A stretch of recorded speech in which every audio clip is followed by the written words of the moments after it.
भैया फैमिली के लोग बैठे हुए हैं, आप लोग पीछे हो जाइए। प्लीज आप लोग सामने से हट जाइए, क्योंकि जो लोग बैठे हैं वो ये जो कार्यक्रम हो रहा है वो नहीं देख पा रहे हैं। प्लीज आप साइड में आके खड़े हो जाइए, जितने भी लोग हैं साइड में आके आप खड़े हो जाइए।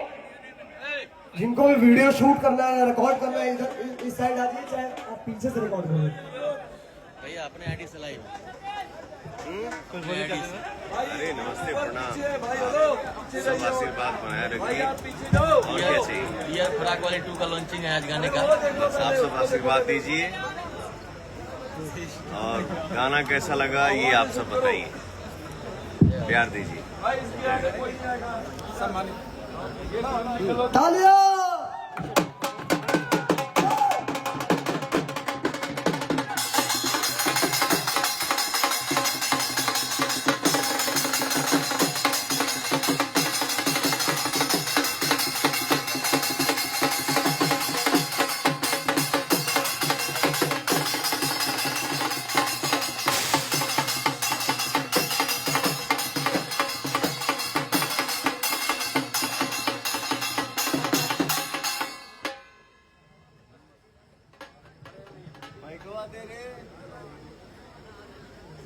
और अब मैं चाहूंगी जो इसकी एक्ट्रेस है, जी हाँ, जिन्होंने साथ दिया है इस गाने में, सोना पांडे जी को। तो भाई दोस्तों फाइनली पवन सिंह का गाना जो है रिलीज हो चुका है। आप लोग चैनल पे जाके देख सकते हैं एमएमवी रिकॉर्ड्स पे।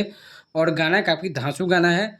और वहीं पवन सिंह को स्टेज पे सम्मानित किया गया, जहाँ से वो लाइव हैं और लाइव आकर उन्होंने नई फिल्म जो उनकी शाहबाद आ रही है उसको लेकर के काफ़ी कुछ अनाउंस किया है, जो वीडियो में आप लोगों ने शायद देखा नहीं होगा, तो अगला पार्ट में डालूंगा, उसमें देख सकते हैं।